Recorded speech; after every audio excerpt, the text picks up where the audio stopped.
When you compare Indian football to German football, the differences and maybe, you know, the challenges for India that you've seen? I think what's still lacking is definitely the structure.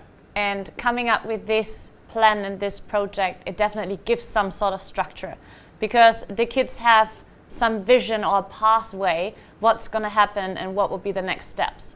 And I think that's what we are doing in Germany or even in Austria and Europe quite well, to having this league system for the kids, club system, school system, all for football. And this is something we can definitely work towards having that in India as well. One of the things though that, you know, with me covering sports in India is that you look at infrastructure, you look at grassroots development, you look at the youth talent program.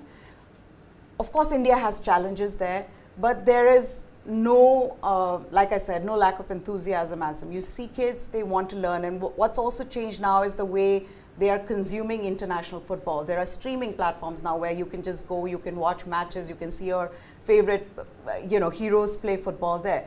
They want to learn, but there are some challenges when it comes to infrastructure and the others, like I just mentioned. What is it that India can learn from German football? What are some of the things you think, right at the top of your mind, things that we can learn from German football? I think the style we train, how we structure our training sessions is one thing. The other thing is the infrastructure, how it is organized. That's the second thing. And for me, the education of coaches is a very big part as well.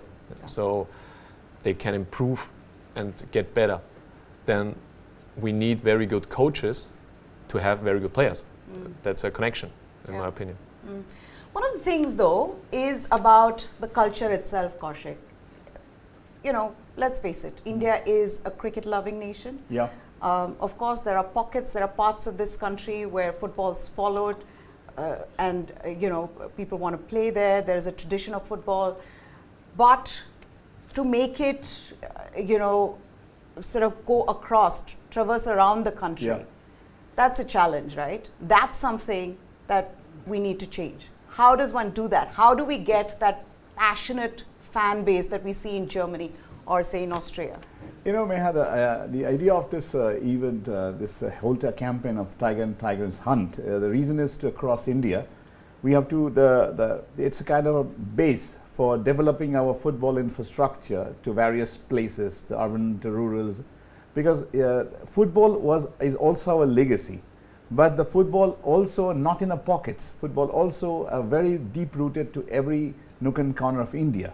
But they are in various dots. You know, if you see the entire northeastern region, a prolific football enthusiasm. If you see it in Maharashtra, so Maharashtra and Mumbai talk about the cricket, and I can give you my experience. I've organized a football tournament there.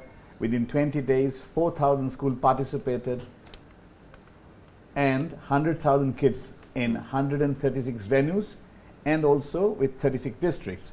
So there was enthusiasm everywhere. I said before, I always said there's a lot of dots there, and this Tiger and Tigers initiative with TV9 Newsline Plus, and also we have created India Football Center in Munden in Austria, also supported by BVB, German Football Association, DFL, IFI. Why? And also extended to Germany too. The idea is to create a pathway for all the connecting the dots. Means we are targeting around approximately 50,000 schools, 2 million kids to be registered. And this 50,000 school, we're going to reach there physically, digitally. You know, we call it digital into phygital. And then we can also talk about how to infrastructure development in school. Everything is there. We want to change the DNA. And the DNA is we have a pathway. And when you see we have some of our place in Germany and Austria, the best football institution in the world who come to us to develop a football, so they will see the pathway, the kids, the parents, the society. Look at our football in 1956, we are fourth in Olympic. We are 2 times Asian champions. The golden era was there. Somehow we lost in the 80s onwards, because when the football passion and technology come together, and we lost the game. Now we come to that game, and you know, we have a dots. this initiative bridge the dots and show the pathway.